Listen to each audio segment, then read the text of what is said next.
Church.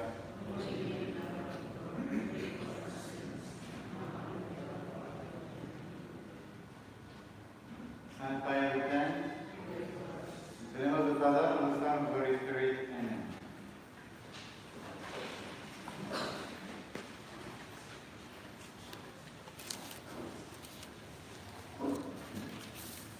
We have today a lesson. We have today a lesson on the history of the Church.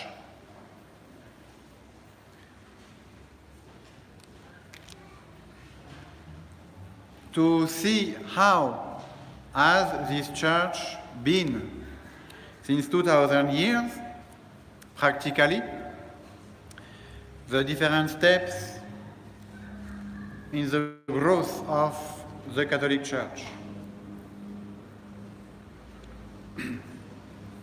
We have the theory and we have the practice.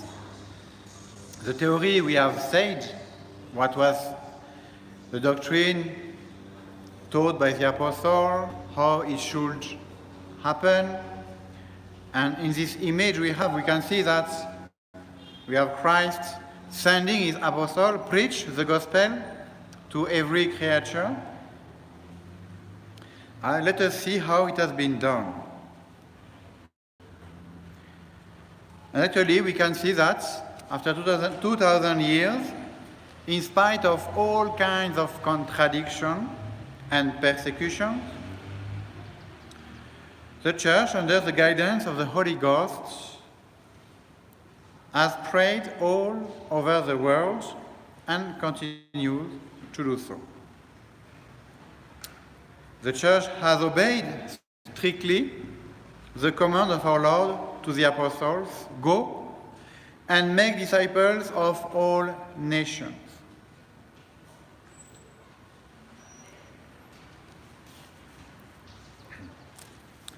Let us go through some history of the Church. First of all, the first 400 years of the Church.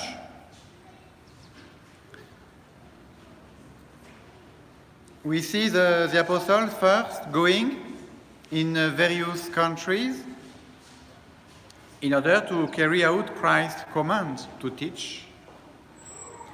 They have baptized, preached, they have held in various countries to which they were sent. They have also established firmly and strongly the church where they were present. They appointed new bishops, ordained priests to continue the job and establish locally the church.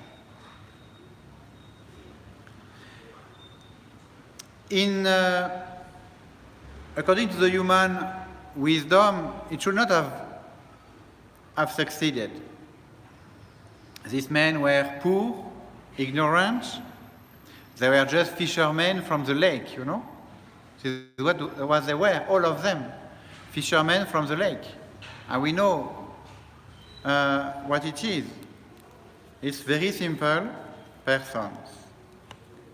But these very simple persons, they made it. They made it in spite of every kind of contradictions, of persecutions. They had to oppose everything was established at this moment. Even in their own nation, they had to oppose the synagogue, the princes of the Jews. And actually, they were so much persecuted, they were beaten from the beginning. St. Peter and St. John in Jerusalem. All of them, they died as martyrs. And we have St. Peter and St. Paul,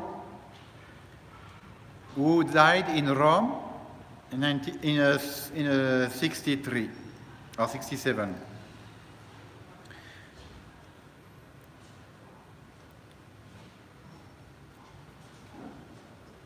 Quite quickly, St. Peter targeted Rome because it was the capital city of the Roman Empire, and he established his seat there.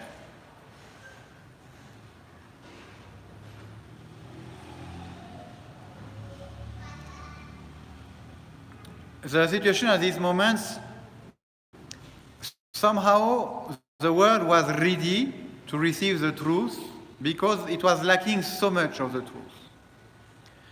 People were looking for truth.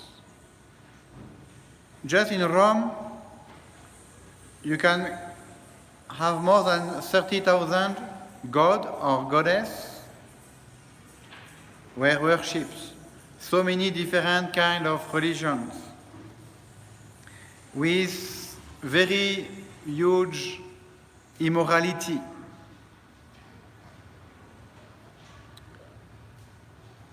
So close was the union of the pagan religion and the empire that to attack the religion was to be considered a traitor to Rome.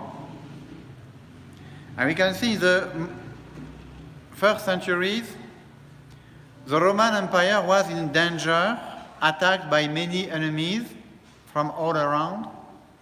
And for them, they wanted always to strengthen the unity of the empire. And a part of this unity was religion, the traditional religion of Romans. And it was one of important reasons why they fought so much the Christians, because they were accusing the Christians to divide the Roman Empire and to weaken it. Because not to follow the official religion was to attack the unity of the Roman Empire. For this reason, the full force of the empire was set against the new religion of the Christians. But the fisherman did not falter. Peter battled with all his might. He and Paul were both martyred. But others rose to continue the battle for Christ, which lasted for nearly 300 years of persecution.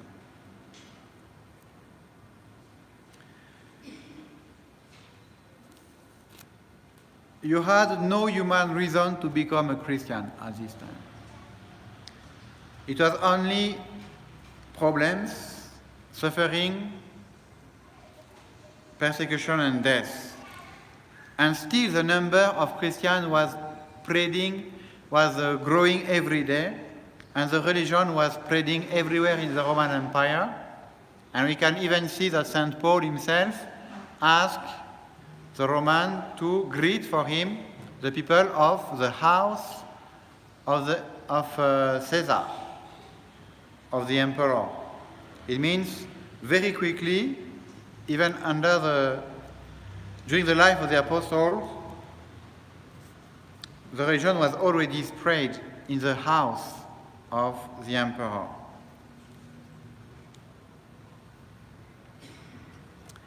Persecution followed upon persecution.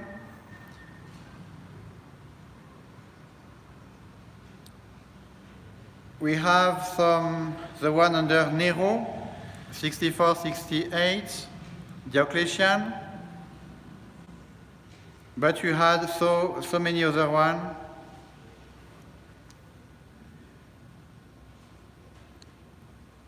Sometimes you have some few 20, 30 years of calm, and after it was starting again. But the more they were persecuted, the faster they increased.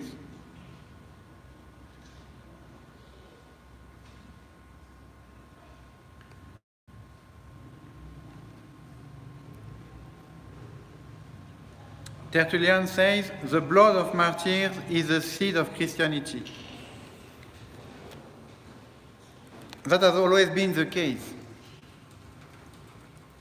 The more we have persecution, the more the grace of conversion was spread in the world and people were converting.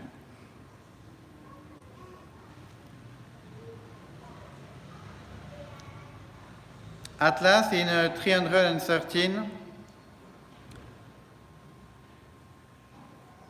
we have this Edict of Milan that allows the freedom of religion for Catholics. It was a miracle, you know this miracle. The Emperor Constantine the Great was himself in trouble and he had to fight against another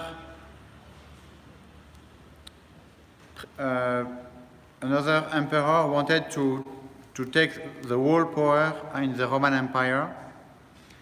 And now, during the battle, he saw this sign of Christ, the cross, in the sky.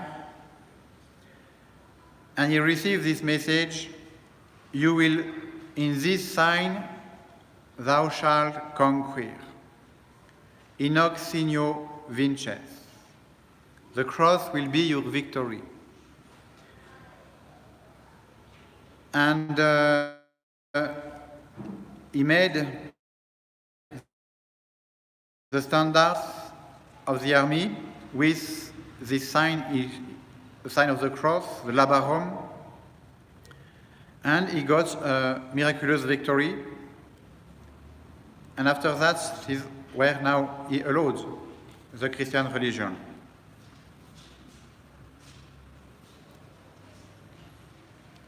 But you can see his mother was Saint Helena, the one who found the cross in Jerusalem, and she had, of course, a great influence on his conversion. We have these 401st years of the church with big persecutions. But we can see the Catholic Church going through this persecution, able to overcome and even to multiply. And the Christians were present everywhere in the empire. It was really a fact that could not be at all ignored.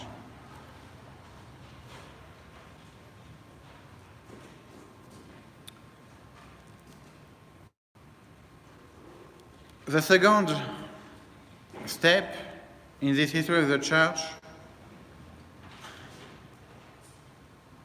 is from after this Edict of Milan,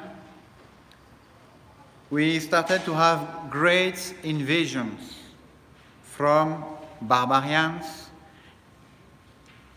It means people who are not Roman and coming from the east of Europe.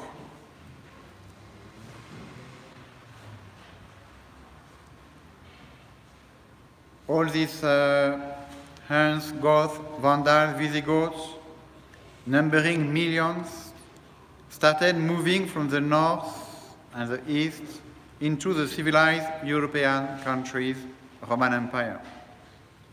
City after city surrendered until Rome itself was taken. And the darkness of barbarism covered the continent.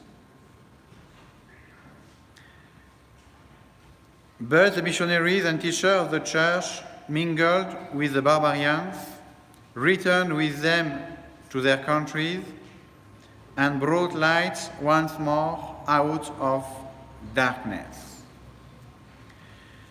All this first evangelization, the work of these 400 first years was a lot damaged by these invasions. And we had to build again. We have St. Patrick, was from Ireland. He converted his nation to Christianity. This is a time where we sent also St. Augustine in England, St. Boniface in Germany, and now they converted these barbarians. into followers of the cross of Christ. The dominant tribe in the north of France were the Franks. They were pagans.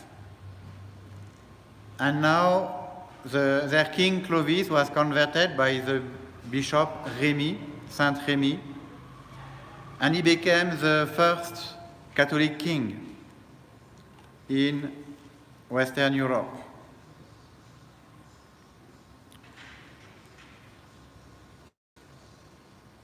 And the conversion of most of the countries of Europe is starting at this time, 5th, 6th, 7th century.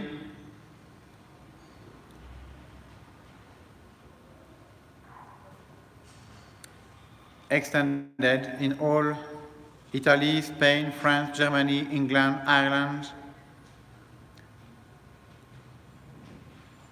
All these barbarians were now Christians. They got also, with Christianity, they got also the Roman culture, the Roman civilization, and also the Greek civilization has been transmitted by Christianity. And progressively, they settled in peaceful cities, building the churches and continuing the life, business, trade, all these things.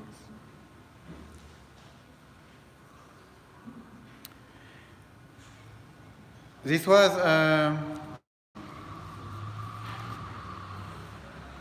a period of a strong faith, but still with very barbarian people. Even in our countries, the kings were Christian, but they were still very wild. And even the first monks, when you read the rule of Saint Benedict, they were quite barbarians still. And even in his rule, Saint Benedict has to tell his monks not to kill, you know. They were still barbarians. And even himself, his monks tried to poison him because he wanted them to live a saint life. And now they revolted and they wanted to kill him. You can see this victory of the faith on these barbarians, but with this still a lot of patience to regulate and a deep conversion to happen.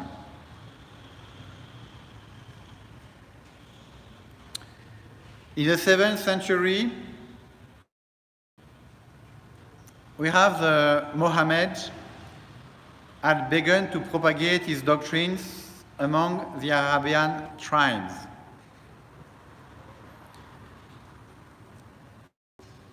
And since the beginning, he was converting people by force, by the sword, and he was a great conqueror. A great part of Asia, North Africa, Spain, and the islands of the Mediterranean were overrun and conquered Muhammad's Allah. Even 80 years they tried to invade France, and they went quite on the east up to the 8th of Paris. They went very, very high, but we could push them back. As they say, in a memorable 9-day battle in 732, the French Christians under Charles Martel defeated the Mohammedans at Poitiers and thus stopped their incursions into France. You can see the power of Islam. In less than 1 century, they came from Arabia and they conquered all the north of Africa, Spain. They could even enter France. And of course, they attacked Jerusalem, the Syria, all this minor Asia was now under their control. In the next century, now the 9th century, the Muslims entered and sacked Rome itself. Even the Basilica of St. Peter's was attacked by the Muslims. However, the church carried on and finally repelled the invaders.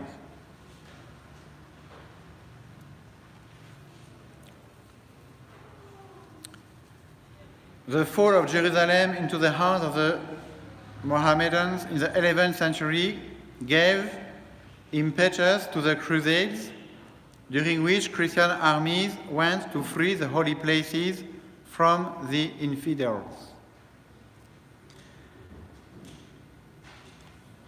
There were 7 crusades in all from 1095 to 1254. That is the last crusade made by Saint Louis, King of France.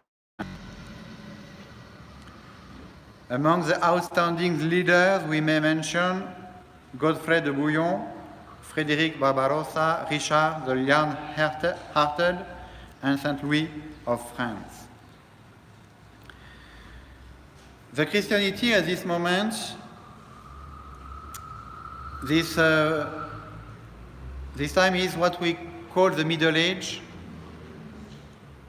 It was quite concentrated in Europe. For them, it was an expedition to go up to Jerusalem. They were not used to go out of Europe like that. It was really because of the fall of Jerusalem that they had to go and deliver the sepulchre of Christ. And it has been the foundation of the Christian knights in Europe with a kind of spirituality to defend and to fight for the Catholic Church, for the Catholic faith, and to free the access for the pilgrims to the grave of Christ. It was a spiritual adventure, not totally pure of also human aspects, and we have some, of course, bad events that happened during these crusades. The Crusaders attacked Constantinople, and that was not the goal of the crusade.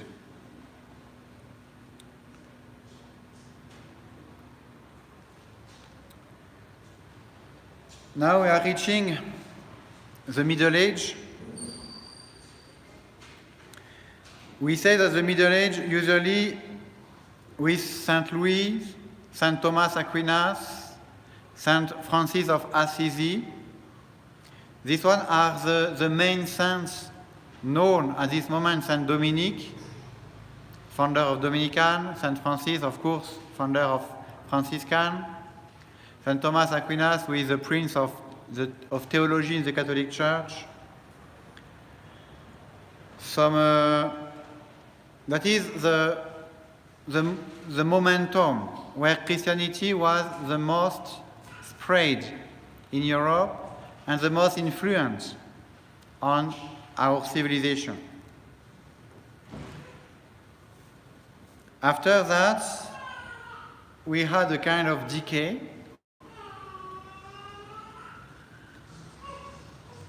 And the Catholic Church was in need to be reformed. I would like just to go out of the plan of this catechism to give you the major crisis that happened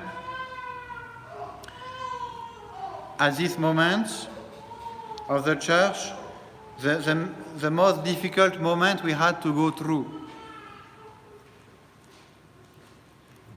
Actually, it was the crisis with Arianism that started in the 4th, 5th century, where now most of the bishops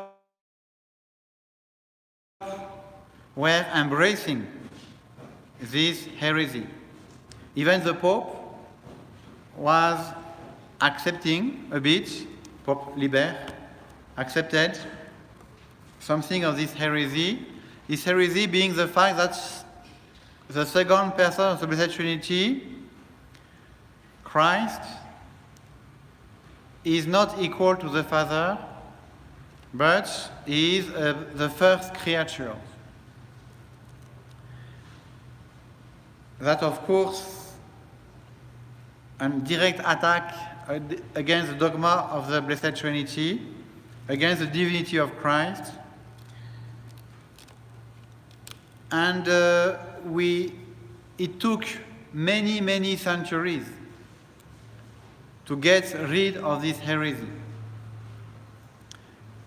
And we can even say that Islam is somehow a consequence of this heresy, because they accept Christ as a prophet.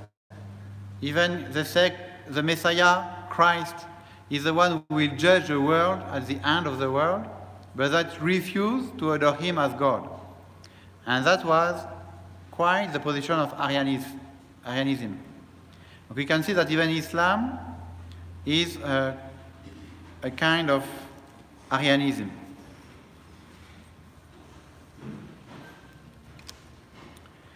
It was a very, very huge crisis. We had only maybe 4 bishops standing very firmly on the Catholic faith. The most known of them being Saint Athanasius, who was persecuted and excommunicated so many times to stand for the Catholic faith. We had a second very big crisis that was under the 11th century.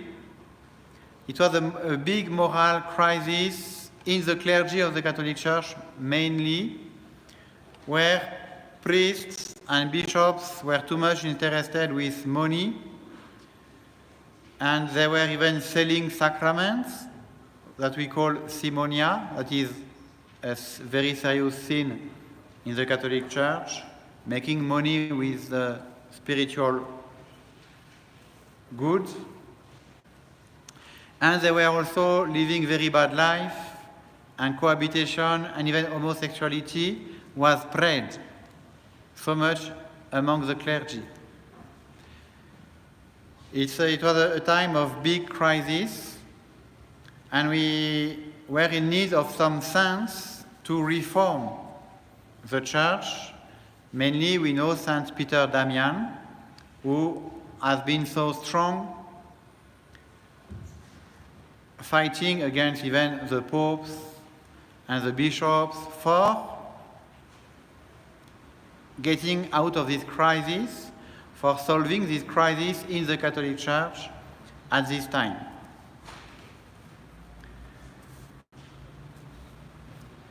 After the 2 major crises before the 12th century. After we have this Middle Age with this apex for the Catholic Church of influence in the Christian society, this perfect union between the kings and the church, working together for the salvation of the souls in their country. It was the Luther. Absence of free will. Revolt spread from Germany to other countries. In Switzerland, John Calvin followed in Luther's footsteps and began Calvinism. In Scotland, John Knox was the propagator of Protestantism.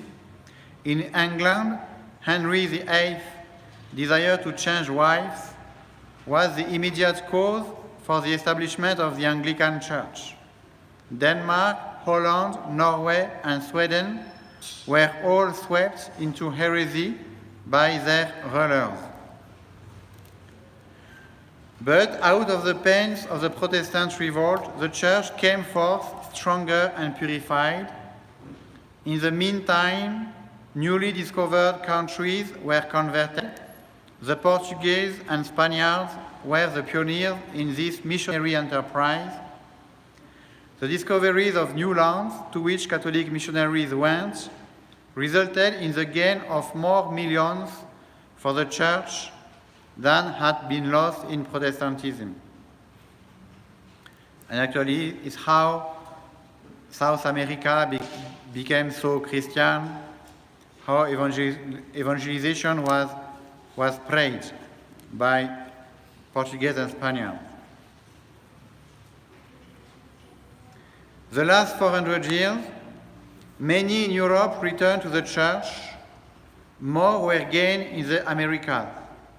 Protestantism has continued to attack the Church. The paganism bred from the spirit of laxity and revolt in others is another enemy. Open warfare went on in Russia and satellite countries. Still, the Church continues to grow, the greatest single religious body in history.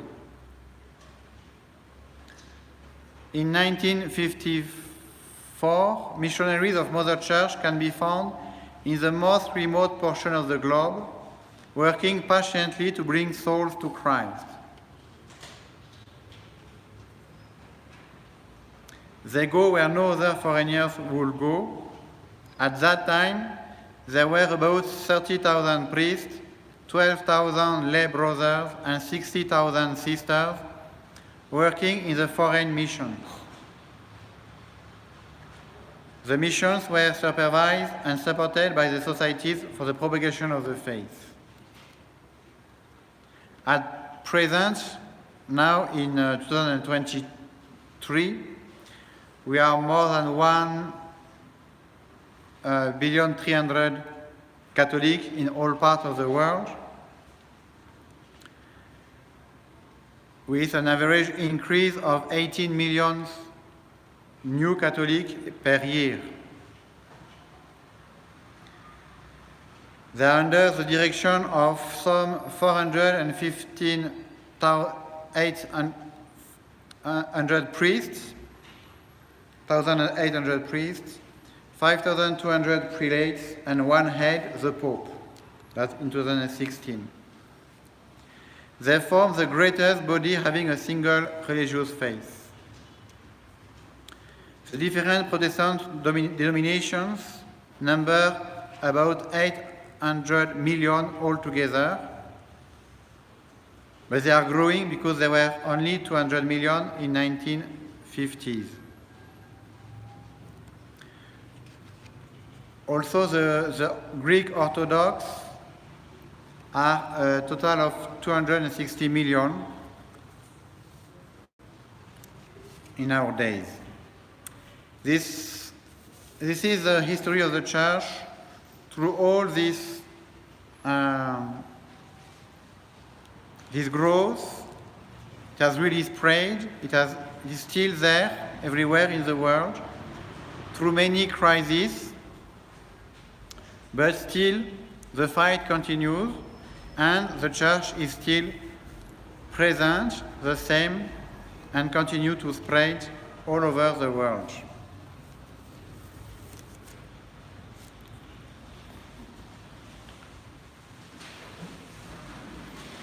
Una palabra